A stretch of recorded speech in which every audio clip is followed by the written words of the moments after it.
Hello YouTube family, and welcome to another episode of This and That. Yes, it is your boy Rosie, your soon to be #1 YouTube host. Today we're going to discuss 4 things that I think help take me from chicken McNuggets and fish fillets to flying high and a job that pays.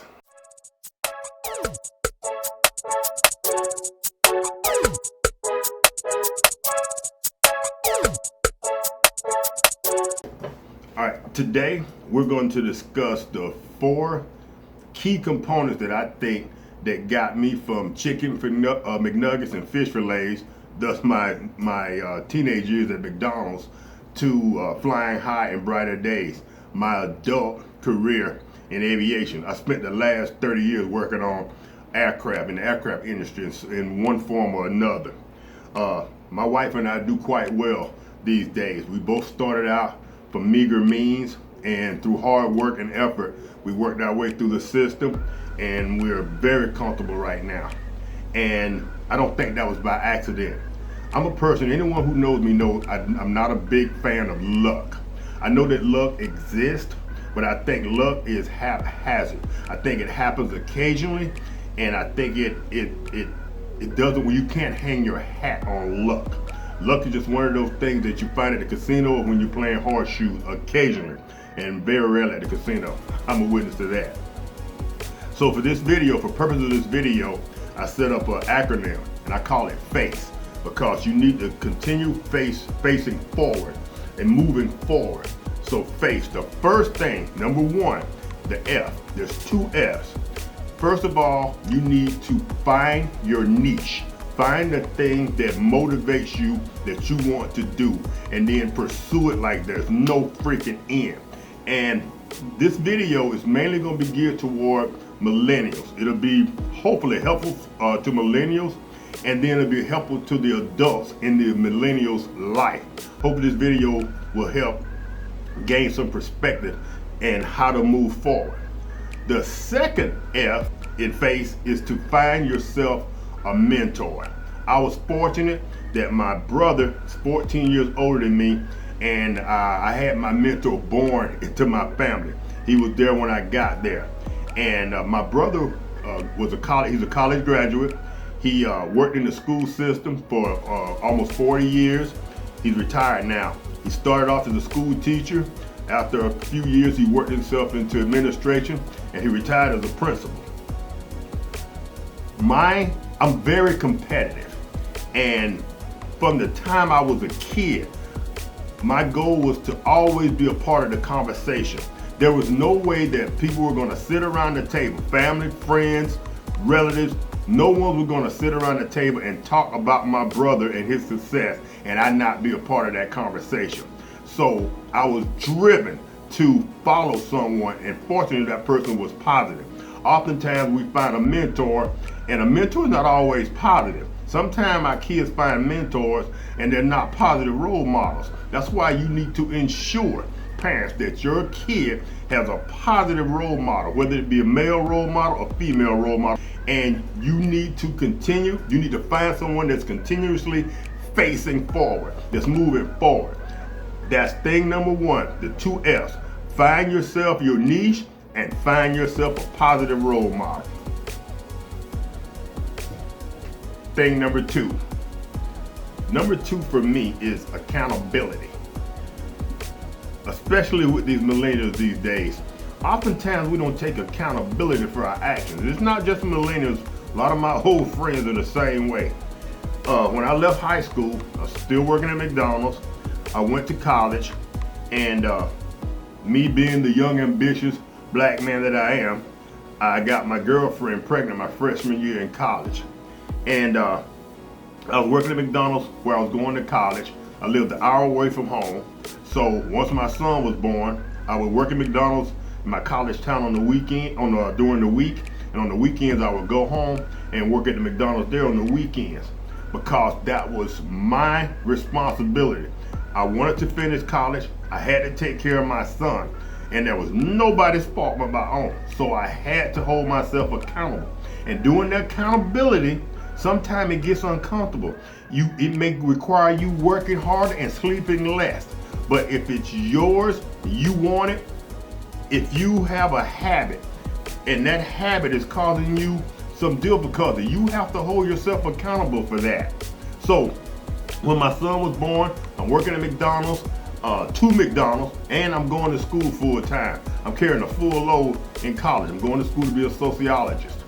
And I had to hold myself accountable. There was no one else responsible for it. I couldn't go to my parents and go, well, you know, Dad, can you help pay my way through college? When I left for college, my dad handed me what they call a savings passbook, I think they called it back in the day. And it had $200 in it. And my dad told me, son, that's all I can do for you. So I had a $200 start. That wasn't enough. College back then was $1,000 a quarter. We were on the quarter system, not the semester system. So I had to get out there and grind. I had to make it happen. So, and I had no one else to turn to. My big brother, he had his family, he was working. So nobody ever gave me anything. So I hustled for it. There was many a day that I spent 3-4 hours sleeping at night. Plus I wanted to do my little partying as well. But once again, I had to hold myself accountable. So A in my formula is accountability. You have to be accountable for every action, for every mistake, for every, also reward yourself for every accomplishment. So be vigilant of that. So don't just beat yourself up when you fail, and there will be failures. I'm a firm believer that oftentimes failing is what takes us to the next step. But that A, accountability, hold yourself accountable. It's not your parents' place to account for your mistakes. It's not your friend's place to account for your mistakes. It's yours. If you're with friends and they're doing something wrong, you know you need to walk away and go to a safe space. If you don't, you are accountable for what the outcome is. My junior year in college, my father passed away. But I had committed to him that I would finish school. And when I had my son, I think that cast a lot of doubt on him that I would finish. So the third letter in faith, the C, commit. Whatever you set your goals on, your sights on, commit to that wholeheartedly. Now, this is going to throw a little twist in there. The C can also stand for change. Now, you say, okay, how can I commit and but yet change? Wherever your goals are set, if you see that's not, you're committed to that. But if you see that's not going into the right direction and it's not making the progress you want, it's okay to change. After my father died, I finished college. I graduated the next year, 1985. I was working at McDonald's, the one in my hometown. They had offered me a full-time job as the night shift manager. I took it. A few months in, me and my boss had a disagreement. I handed my keys in, and for whatever reason, I went to the recruiter's office and signed up for the military. Because I had committed to my father, I was finished college. I did that. That part was over. McDonald's wasn't my niche. That I was good at it, but that's not where I was going. It wasn't going to take me to the next level. So I joined the military. I did my little brainstorming, and I thought there's a career in this, there's some respect in this, and I'm a part of an elite team once I become a veteran. I signed up for the military, and since my daddy was an auto mechanic, I had strong background in mechanics. I wanted to be an aviation pilot, so I thought to myself, if I'm an aviation mechanic, I'd make one hell of a pilot because I know the aircraft inside and out. I went in the military, I became an aircraft mechanic, and I committed to that. I've been in aviation now for over 30 years because that was the path I chose. I saw it taking me forward, and so far it's been the right choice. So commit. Whenever you set your goals, don't hem-haw around with it. Commit to it 100%. Live and breathe it. Learn everything you can about your craft. be the best at whatever you commit on doing. And commitment is not just about your craft, it's also in your life. If you commit to your wife, commit to her 100%.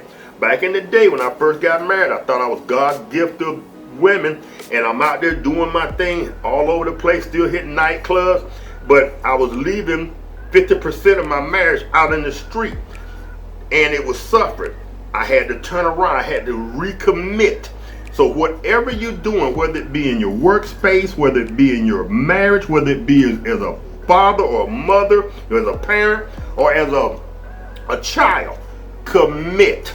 Commit to it 100%. Because I'm telling you, if you don't commit to whatever you're doing, you're leaving half of you out on this table. You're leaving half of you out on the street. If you're not committing and that next person is committing, they are going to win. And this is a race. It's a competition. I'm telling you, like I told you about my brother, it was a competition for me. I was not going to allow anybody to be at the table bragging on my coworker Bob and saying that he is the shadizzle, and I'm not a part of that conversation. I'm just not built that way. So commit 100% to whatever it is you're doing.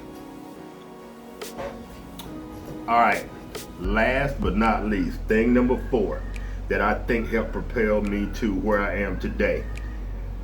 The E in phase. Establish yourself in whatever you're doing as the very best. And whatever it is you're doing, embrace it. Now, this is what I mean by this. I am currently an industrial engineer for one of the largest defense contractors in the world. Prior to becoming an industrial engineer about 10 years ago, I worked on aircraft laboratories and interiors. I'll say that again. I was the toilet guy on the aircraft. But the reason that happened was when they were going around looking for an expert at working on toilets and things on this particular aircraft, no one knew anything about it and no one wanted to do it. I thought to myself, if I take this job, nobody's going to question me, nobody's going to try to take it away from me, and if I become the leading expert at this, then people will have to come to me in order to get anything done on the interior of this particular aircraft. So I took the job, and just like I always do, I became the industry expert on laboratories, on toilets and interiors. And my boss that knew I had a college degree, he knew and loved my work ethic. He went to the gentleman who was in charge of industrial engineering and asked him, do you think Roselle would make a good industrial engineer? And he knew my background as well, and he said yes. When the recruiter called me, I applied for the job. The recruiter called me and offered me the job. And he said, you were an easy sell because you have a college degree, your work ethic is excellent, and you have military in your background. The fact that I was previously committed to college and finished, I was committed to the military. I did my 3 years. It led me from toilets, it led me from chicken McNuggets and fish fillets to flying high and brighter days. So, establish yourself at whatever you're doing as the leading authority. Be fully committed to it. And establish yourself as the man. And people will see that. They will notice that. It will spread among your team. If you're right now, if you're a janitor, or you're the grillman at McDonald's, or if you're a car salesman at a small car lot, fully commit to that. How do you know the guy that you're selling that car to is not the head guy at Conoco Oil Refinery? How do you know the guy that you're selling that car to is not the nephew of the guy who owns the Charlotte Hornets? You don't know. So stay fully committed. Treat every person, every action, every transaction, as if it is your golden goose. And I promise you will move forward. So remember, find your niche, find your mentor, be accountable for all your actions, commit, and then establish yourself as the industry leader at whatever it is you're doing, whether it be janitorial, hotel, motel management, whatever it is. I hope this video has been helpful. I'm so concerned about our millennials these days. We have a joke at work about the participation trophies. Kids now get trophies whether you just for participating in an activity. Back in the day, you had to work for it, you had to earn it, and we think that it made you a better person, but who knows. But like I said, I hope this video has been helpful. If you like this video, be sure to give us a thumbs up. If you didn't like it, be sure to give us a thumbs down in the comment section. Give us a brief description as to why you didn't like it, and that will help us improve. And last but not least, if you like what we do here, this and that, be sure to subscribe and hit the old notification bell so you'll be notified every time we drop one of these awesome videos. Peace.